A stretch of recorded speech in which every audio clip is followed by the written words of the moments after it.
Hello all, welcome to learn PowerShell video series. So நம்ம இந்த வீடியோவில் பவர்ஷெல் ரிமோட்டிங் பற்றி பார்க்க போகிறோம்.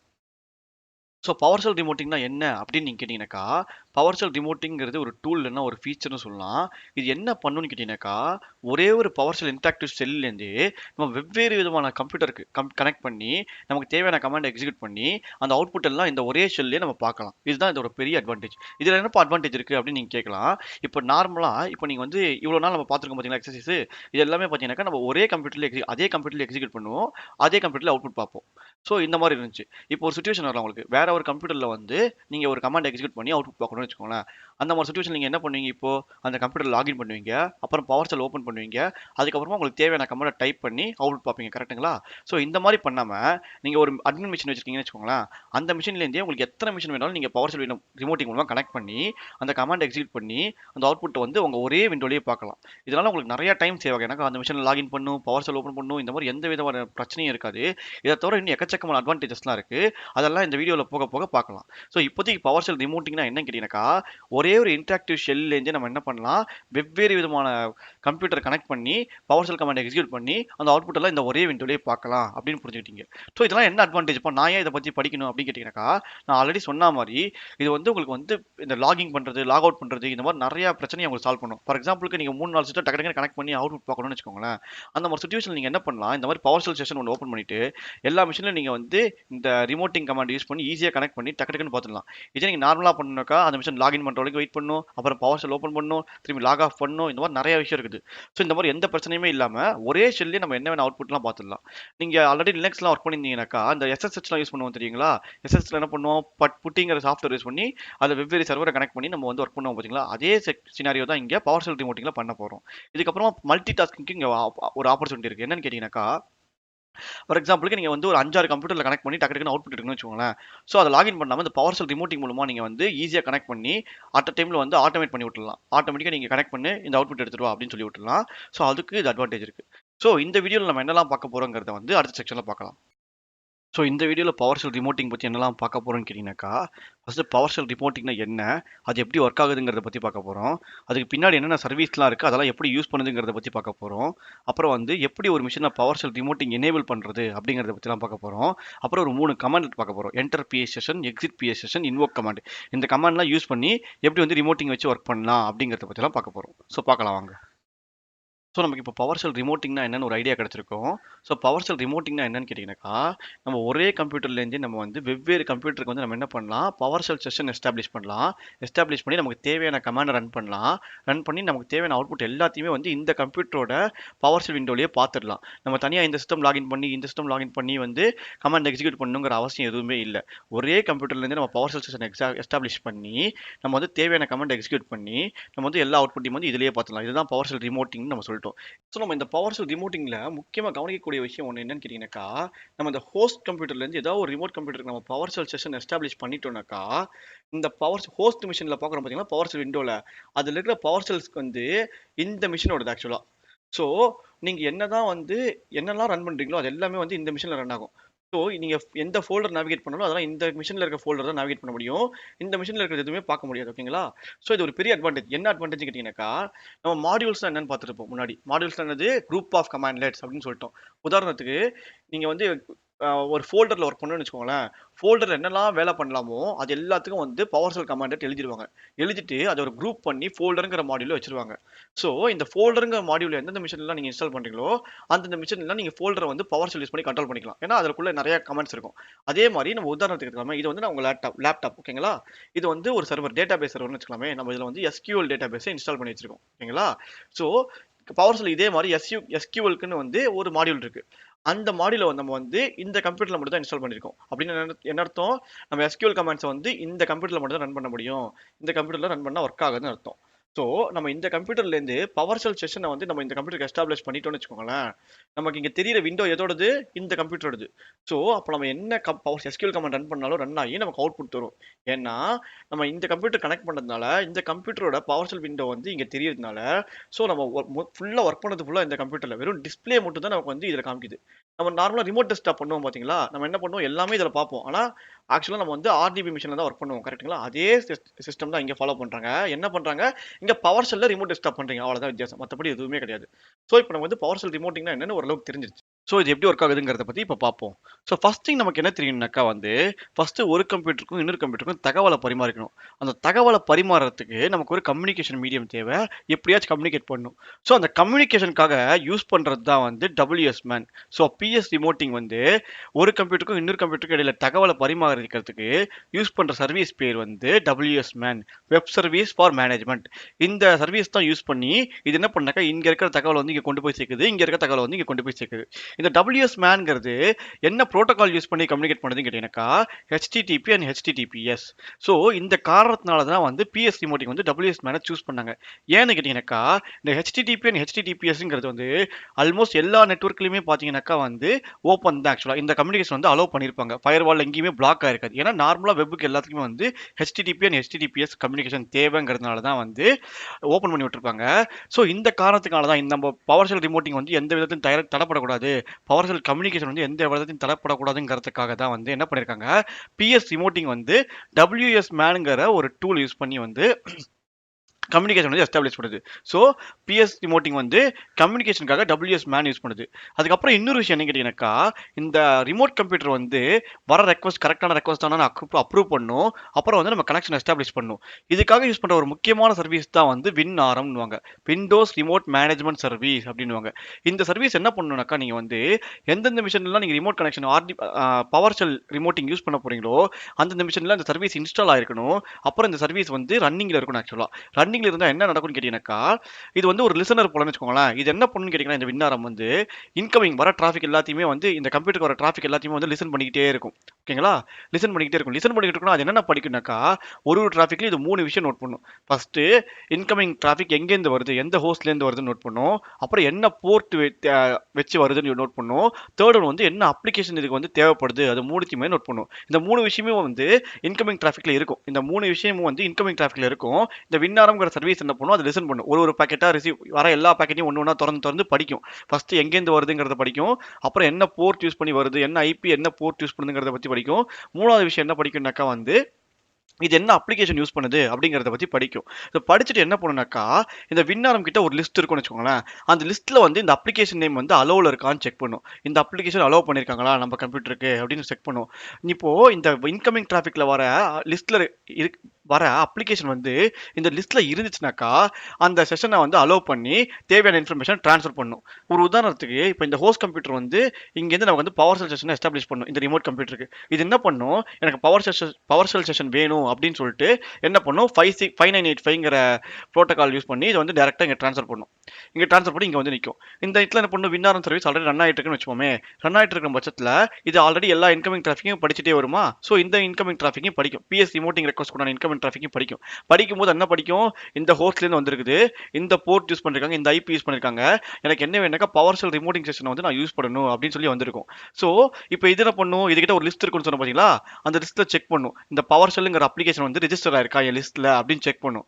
அப்போ ரெஜிஸ்டர் ஆயிருச்சுனாக்கா இந்த விண்ணாரம் என்ன பண்ணும், ஓகே உன் அப்ளிகேஷன் லிஸ்டா இருக்குதுன்னு சொல்லிட்டு அந்த அப்ளிகேஷன் ஓப்பன் பண்ணி PS செஷன் பவர் செல் செஷன் வந்து இதுக்கு வந்து கொடுத்து விடும். அதுக்கப்புறமா நம்ம எல்லா கமெண்டையும் எக்ஸிக்யூட் பண்ணி அவுட்புட் பார்ப்போம். ஸோ இந்த மாதிரி தான் வந்து ஒர்க் பண்ணும். ஸோ இந்த விண்ணாரம்ல ஒரு லிஸ்ட் இருக்குன்னு சொன்னோம் பார்த்தீங்களா, அந்த லிஸ்ட்டுக்கு பேர் எண்ட் பாயிண்ட்னுவாங்க. ஸோ விண்ணாரம்ல இருக்க எண்ட் பாயிண்ட்ல வந்து உங்க அப்ளிகேஷன் ரெஜிஸ்டர் ஆயிருக்கணும். அப்பதான் என்ன பண்ணும், விண்ணாரம் வந்து உங்களுக்கு வந்து அலோவ் பண்ணும் பர்டிகுலர் ரெக்வஸ்ட்டை. அப்படி இல்லைனாக்கா ரிஜெக்ட் பண்ணி விட்டுரும் அப்படின்னு தெரிஞ்சுக்கிட்டோம். ஸோ இப்போ வந்து விண்ணாரம் எப்படி ஒர்க் ஆகுது, எப்படி கம்யூனிகேஷன் எஸ்டாப்ளிஷ் ஆகுதுன்னு பற்றிலாம் தெரிஞ்சுக்கிட்டோம். ஸோ அடுத்து வந்து பவர் செல் செஷன் எஸ்டாப்ளிஷ் ஆனக்கப்புறம் வந்து என்ன நடக்குது அப்படிங்கிறத பற்றி பார்ப்போம். ஸோ பவர் செல் செஷன் எஸ்டாப்ளிஷ் ஆயிடுச்சு. அதுக்கப்புறம் என்ன பண்ணுவீங்க, நீங்கள் இங்கே கமெண்ட் ஒன்று டைப் பண்ணுவீங்க, அது போய் இங்கே எக்ஸிக்யூட் ஆகும். இங்கே எக்ஸிக்யூட் ஆகிட்டு இங்கேருந்து ஒரு அவுட்புட் ப்ரொடியூஸ் ஆகும். அது வந்து இங்கே இருக்கிற பவர் சிலிண்டரில் வந்து டிஸ்பிளே ஆகும். இதை பற்றி நமக்கு தெரியும். ஸோ இது எப்படி நடக்குதுன்னு பார்த்தீங்கன்னாக்கா, நீங்கள் ஒரு கமாண்ட் நீங்கள் டைப் பண்ண உடனே இந்த கமாண்ட் வந்து டேரெக்டாக இங்கே போகும். இங்கே போயிட்டு இங்கே எக்ஸிக்யூட் ஆகுதா, இந்த எக்ஸிக்யூட் ஆகிட்டு இங்கேருந்து வர அவுட்புட் இருக்குது பார்த்தீங்களா, அந்த அவுட்புட் வந்து என்னன்னாக்கா அப்படியே இங்கே வந்து கொண்டு வந்து தர முடியாது. ஏன்னு கேட்டீங்கன்னாக்கா, இந்த WS மேன்ங்கிறது வந்து ஆப்ஜெக்ட் வே ஆஃப் கம்யூனிகேஷன் வந்து பண்றது ரொம்ப ரொம்ப கஷ்டம். ஸோ இந்த WS மேன் எந்த வே ஆஃப் கம்யூனிகேஷன் ஈஸியா பண்ணும்னு கேட்டீங்கன்னாக்கா, XML ஃபைல்ஸ் தான் ஈஸியா வந்து ட்ரான்ஸ்ஃபர் பண்ண முடியும் இந்த WS மேனால. ஸோ அதுக்காக என்ன பண்ணுவோம்னாக்கா நம்போ, இங்க ப்ரொடியூசர் அவுட்புட் இருக்கு பார்த்தீங்களா, அந்த அவுட்புட்ட வந்து XML ஃபைலா கன்வெர்ட் பண்ணி, அந்த ஃபைல வந்து இங்க அனுப்புவோம். இங்க வந்து என்ன ஆகும்னாக்கா, அந்த ஃபைல் வந்து XMLலேருந்து திரும்பி பவர் ஷெல் ஆப்ஜெக்ட்டா கன்வெர்ட் ஆகி நமக்கு இங்க டிஸ்ப்ளே ஆகும். ஸோ என்னன்னாக்கா, இந்த ஹோஸ்ட் கம்ப்யூட்டர்ல இங்க டைப் பண்ற கமாண்ட் வந்து இங்க போய் எக்ஸிக்யூட் ஆகும். எக்ஸிக்யூட் ஆகிட்டு இங்க வர அவுட்புட் வந்து ஆப்ஜெக்டா இருக்கும். இந்த WS மேனால வந்து இந்த ஆப்ஜெக்ட் வந்து ஈஸியா ட்ரான்ஸ்ஃபர் பண்ணி கொண்டு வர முடியாது அதே ஸ்ட்ரக்சர்ல. ஸோ அதுக்கு என்ன பண்ணுதுனாக்கா, இது அப்படியே வந்து XML ஃபைல கன்வெர்ட் பண்ணுது. கன்வெர்ட் பண்ணி ஈஸியா WS மேன் இந்த XML ஃபைல ட்ரான்ஸ்ஃபர் பண்ண முடியுங்கிறதுக்காக அதை ட்ரான்ஸ்ஃபர் ஆகி வந்து உங்க ஹோஸ்ட் கம்ப்யூட்டருக்கு வருது. இந்த ஹோஸ்ட் கம்ப்யூட்டர் என்ன பண்ண அடுத்தது, இந்த XML ஃபைல வந்து திரும்பி ஆப்ஜெக்ட் கன்வெர்ட் ஆகி இங்க தந்துரும். ஸோ இப்படி தான் வந்து இந்த பவர் ஷெல் கம்யூனிகேஷன் மொத்தமா நடக்குது அப்படின்னு தெரிஞ்சிருச்சு. ஸோ இந்த கம்யூனிகேஷனுக்கு வந்து WS மேன் வந்து ஒன்னு HTTP 5985 இல்லைன்னா HTTPS 5986 இப்படி பயன்படுத்திக்கும் XML ஃபைலை ட்ரான்ஸ்ஃபர் பண்ணுறதுக்கு. இது எல்லாமே தெரிஞ்சுக்கிட்டோம். உங்களுக்கு ஒரு டவுட் வரலாம், எதுக்குப்பா எனக்கு இவ்வளோ டீட்டெயிலாக எக்ஸ்பிளைன் பண்ற, எனக்கு வந்து வெறும் PS ரிமோட்டிங் எப்படி ஒர்க் ஆகுதுன்னு தெரிஞ்சா மட்டும் பத்தாதா, எதுக்கு இவ்வளோ டீட்டெயில் எக்ஸ்பிளைன் பண்ற அப்படின்னு கேட்டிங்கனாக்கா, இந்த PS ரிமோட்டிங்ல வந்து உங்களுக்கு முக்கியமா 3 பிரச்சனை வரும் ஆக்சுவலா. இந்த 3 பிரச்சனையை வந்து ரிசால்வ் பண்ணதுக்கு வந்து இது எப்படி ஒர்க் ஆகுதுங்கிறது டீட்டெயிலாக தெரிஞ்சுக்கணும். ஸோ அது என்னன்னு பார்ப்போம். ஃபர்ஸ்ட் திங் என்னன்னாக்கா, நம்ம ஆல்ரெடி சொல்லியிருக்கோம், PS பவர் ஷெல்ல ப்ரொடியூஸ் ஆகிறது எல்லாமே வந்து நான் ஆப்ஜெக்ட்னு சொல்லியிருக்கோம். ஆக்சுவலா பவர் ஷெல்ல இருக்கிறது எல்லாமே ஒரு ஆப்ஜெக்ட். ஆப்ஜெக்ட்னா என்ன இருக்கும், அதுல ஒரு ப்ராப்பர்ட்டிஸ் இருக்கும், ஒரு மெத்தட் இருக்கும் அப்படின்னு நம்ம தெரிஞ்சுக்கிட்டோம். கரெக்ட்டுங்களா? ஸோ இந்த இங்க ஒரு ரன் ஆகிற கமாண்ட்லேயும் வந்து ஒரு ப்ராப்பர்ட்டி இருக்கும், மெத்தட் இருக்கும். ஸோ இங்கே நீங்கள் வந்து ஒரு கமாண்ட் ரன் பண்ணுறீங்கக்கா, அது டேரெக்டாக இங்கே கொண்டு போய் ட்ரான்ஸ்ஃபர் ஆகிட்டு இதில் ஒரு அவுட்புட் ப்ரொடியூஸ் ஆகுது பார்த்தீங்களா, அந்த அவுட்புட்டும் ஒரு ஒரு ஆப்ஜெக்ட். அந்த ஆப்ஜெக்ட் என்ன இருக்கும், ஒரு ப்ராப்பர்ட்டிஸ் இருக்கும், ஒரு மெத்தட் இருக்கும். கரெக்ட்டுங்களா? WS மேனால இந்த ப்ரொடியூசர் அவுட்புட் ஸ்ட்ரக்சர் அப்படியே வந்து ஆப்ஜெக்டாக கன்வெர்ட் பண்ணி இங்கே கொண்டு வந்து தரது ரொம்ப ரொம்ப கஷ்டம். அதனால என்ன பண்ணுறோம் நம்ம இங்கே, இந்த அவுட்புட்டை வந்து PS ஆப்ஜெக்டை XML கன்வெர்ட் பண்ணி இங்கே கொண்டு வந்து தரும். இந்த XML ஃபைல் இங்கே திரும்பி வந்து ஆப்ஜெக்டாக கன்வெர்ட் ஆகி நமக்கு டிஸ்ப்ளே ஆகுது. கரெக்ட்டுங்களா? இந்த மாதிரி கன்வெர்ட் ஆகிறதுனால என்ன நடக்கும்னு கேட்டீங்கன்னாக்கா, அந்த அவுட்புட் ஆப்ஜெக்ட்ல வர மெத்தட்ஸ் எல்லாமே வந்து ரிமூவ் பண்ணப்படும். மெத்தட்ஸே இருக்காது. ஸோ ஒரு ரிமோட் கம்ப்யூட்டர்ல PS செஷன் மூலமா எக்ஸிக்யூட் ஆகி வர கமாண்டோட அவுட்புட்ல பார்த்தீங்கன்னாக்கா வந்து மெத்தட்ஸ் எதுவுமே இருக்காது. வெறும் ப்ராப்பர்ட்டிஸ் மட்டும்தான் இருக்கும். இதை நம்ம வந்து ப்ராக்டிகல் செஷன்ல பண்ணும்போது உங்களுக்கு டீட்டெயிலாக சொல்றேன். இப்போதைக்கு இதை புரிஞ்சுக்கோங்க. நீங்க PS செஷன்ல வந்து எக்ஸிக்யூட் ஆகிற கமாண்ட் வந்து அவுட்புட்ல இருந்து வரும்போது அந்த அவுட்புட்ல வந்து மெத்தட்ஸே இருக்காது. எல்லாமே ப்ராப்பர்ட்டிஸா தான் இருக்கும். ஏன் ப்ராப்பர்ட்டிஸா இருக்கும்னு கேட்டீங்கன்னாக்கா, இந்த அவுட்புட் வந்து ஆல்ரெடி XML ஃபைலா கன்வெர்ட் ஆகி அதுக்கப்புறம் திரும்பி ஆப்ஜெக்ட் ஃபைலா கன்வெர்ட் ஆகிறதுனால இந்த XML ஃபைல் வந்து மெத்தட்ஸ்லாம் ரிமூவ் பண்ணி விட்டுரும். வெறும் வந்து ப்ராப்பர்ட்டிஸ் மட்டும் தான் வச்சிருக்கும். இது வந்து முதல் பாயிண்ட். ஸோ மெத்தட்ஸ் உங்களால ரன் பண்ண முடியாது. PS செஷன்லேருந்து அவுட்புட் வர அவுட்புட்ல இருக்கிற மெத்தடை உங்களால் ரன் பண்ண முடியாது. செகண்ட் விஷயம் என்னன்னு கேட்டீங்கன்னாக்கா வந்து, நான் சொன்ன மாதிரி வின்னாரம்ங்கிற சர்வீஸ் வந்து ரொம்ப ரொம்ப முக்கியம் ஆக்சுவலா இந்த பவர் செல் கனெக்ஷனுக்கு. ஸோ நீங்க ரிமோட் மிஷினில் கனெக்ட் பண்ணிட்டு பார்த்தீங்களா, அந்த மிஷினில் கண்டிப்பாக வந்து வின்னாரம்ங்கிற சர்வீஸ் வந்து ரன்னிங்கில் இருக்கணும், எனேபிள் ஆயிருக்கணும். அப்புறம் அந்த வின்னாரம் சர்வீஸோட எண்ட் பாயிண்ட்ல வந்து உங்கள் பவர் ஷெல்ங்கிற அப்ளிகேஷன் வந்து ரெஜிஸ்டர் ஆயிருக்கணும். இது எல்லாமே வந்து ஈஸியாக ஒரு வழியில் பண்ணிடலாம். இது எப்படிங்கிறது அடுத்த செக்ஷனில் பார்க்கலாம். இப்போதைக்கு இதையும் ஞாபகம் வச்சுக்கோங்க. ஸோ வின்னாரம் சர்வீஸ் வந்து உங்கள் ரிமோட் மிஷினில் ரன்னிங்கில் இருக்கணும். அப்புறம் பவர் ஷெல்ங்கிற அப்ளிகேஷன் வந்து உங்கள் எண்ட் பாயிண்ட் வின்னாரம் எண்ட் பாயிண்ட்ல வந்து ரெஜிஸ்டர் ஆயிருக்கணுங்கிறது ரெண்டாவது விஷயம். இது நடக்கலனாலும் உங்களுக்கு எரர் வரும். வின்னாரம் சர்வீஸ் நாட் எனேபிள் அப்படின்னு ஒரு எரர் வரும். ஸோ இது கண்டிப்பாக முக்கியமான விஷயம். மூணாவது விஷயம் என்னன்னு கேட்டீங்கன்னாக்கா வந்து, இந்த கம்யூனிகேஷன் மொத்தமே வந்து போர்ட் 5985 இல்லைன்னா 5986 இந்த போர்ட்ல தான் நடக்குது. ஸோ உங்களோட ஃபயர்வால் என்விரான்மெண்ட்ல வந்து இந்த ரெண்டு போர்ட்டுமே வந்து எனேபிள் ஆயிருக்கா, உங்க லோக்கல் ரிமோட் மிஷின்லயே வந்து இந்த ரெண்டு போர்ட் கம்யூனிகேஷன் வந்து எனேபிள் ஆயிருக்கா அப்படிங்கறத பார்க்கணும். பை டிஃபால்ட்டா ஃபயர்வால்ல எனேபிள் ஆயிருக்கு. ஏன்னா HTTP and HTTPS கம்யூனிகேஷன் வந்து எனேபிள் ஆயிருக்கும். பட் உங்க ரிமோட் கம்ப்யூட்டர்லயும் இந்த ஹோஸ்ட் கம்ப்யூட்டர்லயும் வந்து இந்த போர்ட் வந்து ஓப்பன்ல இருக்கா அப்படிங்கறத பார்க்கணும். ஸோ இந்த செக்ஷனையும் நம்ம வந்து அடுத்த செக்ஷன்ல வந்து ஈஸியா வந்து ஓவர் கம் பண்ணிடலாம். ஸோ இந்த 3 விஷயமும் வந்து உங்களுக்கு எரர் அடிக்கிறதுக்கு வாய்ப்பு இருக்குது. இதுக்காக தான் நான் வந்து டீட்டெயிலாக சொன்னேனே ஆக்சுவலா. ஸோ இது எப்படி ஓவர் கம் பண்ணலாங்கிறத வந்து அடுத்த செக்ஷன்ல பார்க்கலாம். ஸோ நமக்கு இப்போ வந்து PS ரிமோட்டிங்னா என்னன்னு தெரிஞ்சிருச்சு. PS ரிமோட்டிங் எப்படி ஒர்க் ஆகுதுங்கிறத பத்தி தெரிஞ்சிருச்சு. ஸோ இது நம்ம யூஸ் பண்ணுறதுக்கு நம்ம கிளைண்ட் கம்ப்யூட்டர்ல இல்லை ரிமோட் கம்ப்யூட்டர்ல வந்து இந்த PS ரிமோட்டிங்கை எனேபிள் பண்ணணும். அப்பதான் வந்து இந்த சர்வீஸை யூஸ் பண்ண முடியும். ஸோ அது எப்படிங்கிறத பத்தி பார்ப்போம். ஸோ PS ரிமோட்டிங்கை எனேபிள் பண்ணுறதுக்கு நமக்கு வந்து மொத்தம் 2 ஆப்ஷன் இருக்குது. ஒன்று என்னன்னாக்கா, அந்த ரிமோட் கம்ப்யூட்டர் டைரக்டா போயிட்டு எனேபிள் PS ரிமோட்டிங் அப்படிங்கிற கமாண்ட் ரன் பண்ணி நீங்க வந்து எனேபிள் பண்ணலாம். அப்படி இல்லைன்னா குரூப் பாலிசி கான்ஃபிகரேஷன் மூலமா GPO மூலமா என்ன பண்ணலாம், நீங்க எனேபிள் பண்ணலாம். ஃபர்ஸ்ட் நம்ம வந்து இந்த கமாண்டை டைரக்டா போய் எக்ஸிக்யூட் பண்ணதுல என்ன அட்வான்டேஜ்னு பார்க்கலாம். ஓகேங்களா?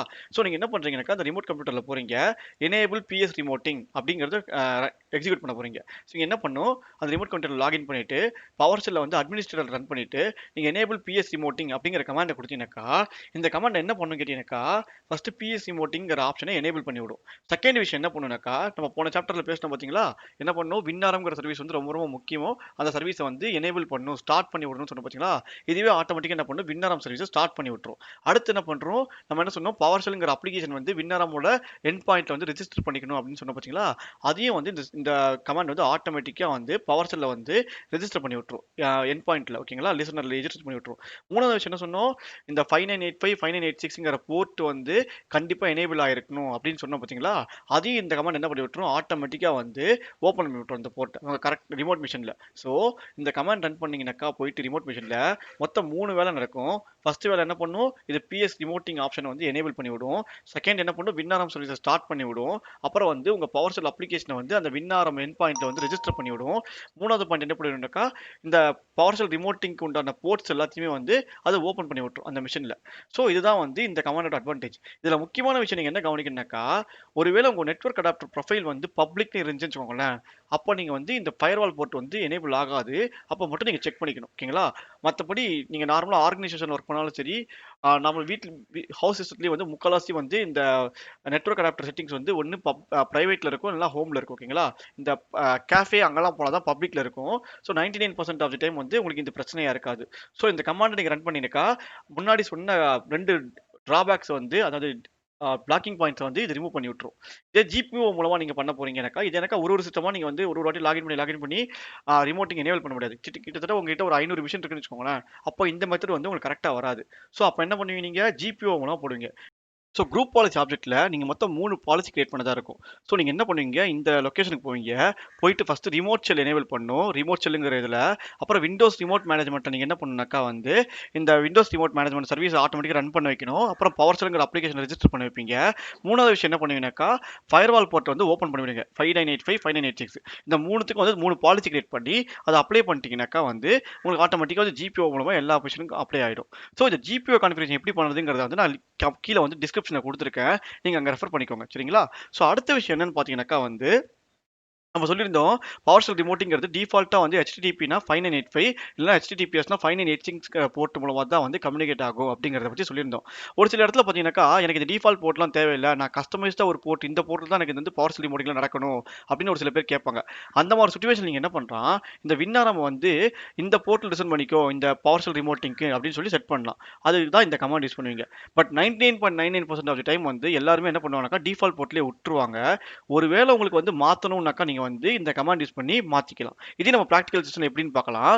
ஒருவேளை நீங்க இந்த மாதிரி போர்ட்டை மாத்திட்டீங்கன்னாக்கா, ஒரு வாட்டி PSS நீங்க எனேபிள் பண்ணும்போதும் போர்ட் நம்பரை கொடுக்கணும். ஹைஃபன் போர்ட்னு கொடுத்துட்டு நீங்க எந்த போர்ட்ல வந்து எனேபிள் பண்ணிருக்கீங்களோ அந்த போர்ட்டை கொடுத்தாதான் வந்து எனக்கு கனெக்ஷன் எஸ்டாப்ளிஷ் ஆகும், இல்லைன்னா ஆகாது. இதே நம்ம வந்து பிராக்டிகல் செக்ஷன்ல அடுத்த செக்ஷன்ல பார்க்கலாம். ஸோ உங்களுக்கு இந்த வீடியோவில் ஏதாவது இம்ப்ரூவ்மெண்ட்ஸ் தேவைப்பட்டாலோ இல்லை கரெக்ஷன்ஸ் கிளாரிஃபிகேஷன் தேவைப்பட்டாலோ வந்து கமெண்ட்ஸில் மென்ஷன் பண்ணுங்கள். என்னால் முடிஞ்ச வரைக்கும் ரிப்ளை பண்ணுறேன், என்னால் முடிஞ்ச வரைக்கும் இம்ப்ரூவ் பண்ணுறேன். ஸோ அடுத்த வீடியோவில் நம்ம வந்து இந்த பவர் ஷெல்லை நீங்கள் அப்படியே கண்டினியூ பண்ணிட்டே போகலாம். Until then see you, bye bye.